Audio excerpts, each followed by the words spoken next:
Hello and welcome back to the railway. Some of this you will recognize from the last video, but we have a scene here of freight everywhere. And the keen-eyed amongst you will note that there is a modern Hornby engine in here. This was a present to me, and I'm very happy with it. It's 2-rail, it won't be converted to 3-rail. It runs on the outer circuit of my layout, and you're going to see it running. But this points to another future for Hornby Dublo, which may involve some of the rolling stock. So as you can see, I hope you can see it, I've got a Triang converter wagon there, and behind it is Hornby Dublo 2-rail rolling stock. I'll scan down to there, you can see where the guards van is, and if I come around here we can have a close look at the converter wagon. Now, I've already featured this before. This is one of 2 converter wagons that I have. It's this one's in really nice condition. They both came boxed, and I run these occasionally, and I run them so that I can run some 2-rail locomotives on my 2- and 3-rail track, which is sitting out here. But there are a couple of things that I want to get across here. First of all, there is a future for Hornby Dublo rolling stock on 2-rail layouts, modern 2-rail layouts. These grain wagons, they look great. I don't know what you think about the tin plate wagons, but I'm happy to run them. Now, somebody in the comments asked me about this track. Now, hopefully this is in focus. What it is it's Atlas 2-rail standard flexi track sitting on cork. And what I've done is I cut up another piece of flexi track and threaded a piece of rail through one of the sleepers, cut the sleeper in half, and you can just see there that it's where is my finger? There we are.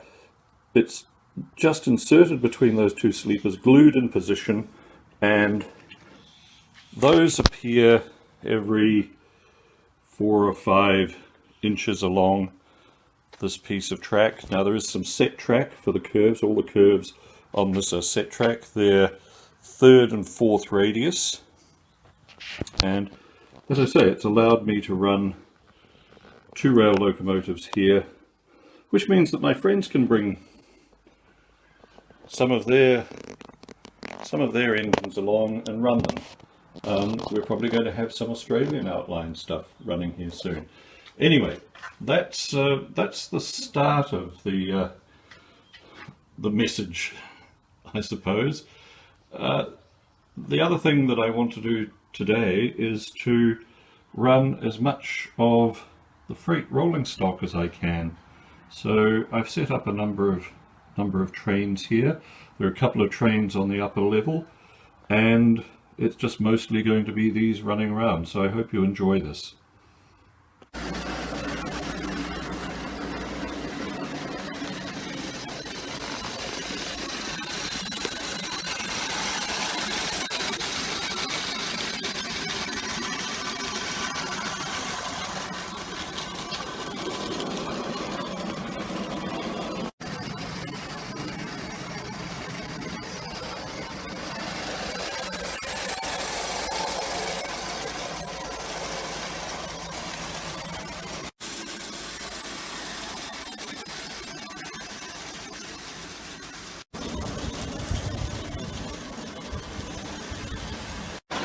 You may have noticed a slight increase in volume. We've got 3-rail Dublo running on 3-rail tracks.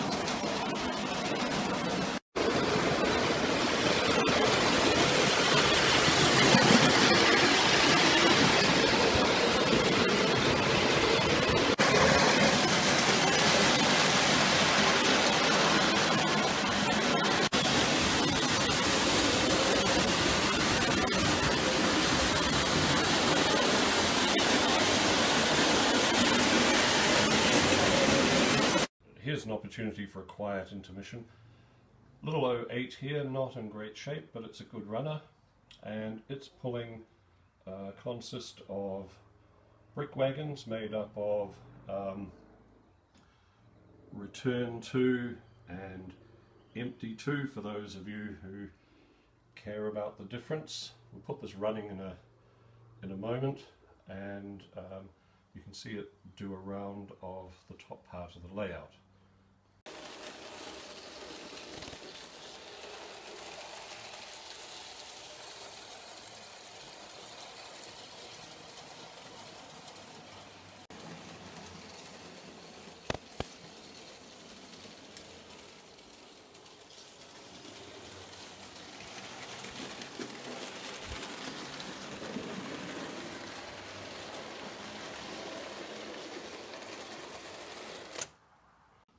And down here at the south end of the layout, you can see the semi-painted engine house here with an N2 sitting in there, and some of the track work which you've seen before.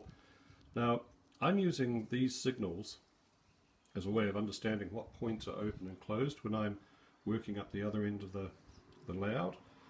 And parked in the station, we have a small train with an N2 and some super detail wagons, and a couple of wagons, a 5-plank and a 7-plank, with the 3D printed loads that I've been talking about in the past.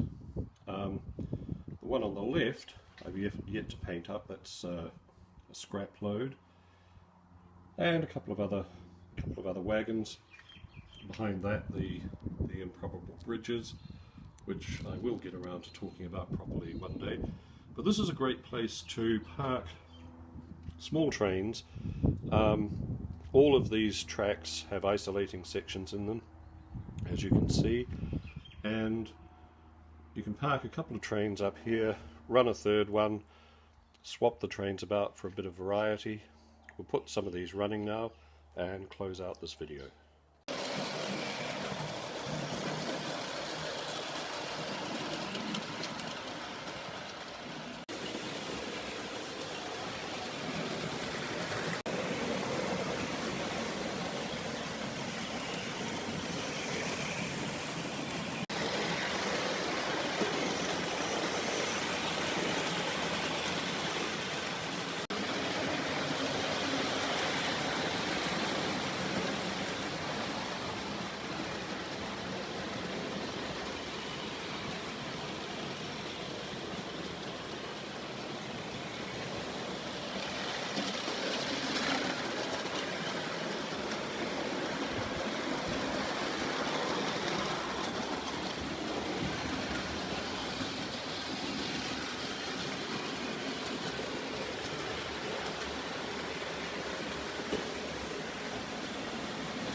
So that's it. Thank you very much for watching. See you next time.